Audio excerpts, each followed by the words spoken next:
Poverty threatens the academic success of many children in Fairfax County.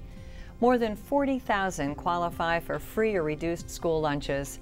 The Fairfax County Board of Supervisors partnered with the Fairfax County Fire and Rescue Department to collect backpacks for this year's 10th annual backpack drive. Last year, with the help of volunteers, over 2,000 backpacks filled with school supplies were delivered just in time for the new school year. This year, the Fairfax County Board of Supervisors and the Fire and Rescue Department set a goal to collect 2,800 backpacks for needy students, kindergarten through high school. If you'd like to help out, drop off new backpacks at any of the following locations between August 1st and August 20th.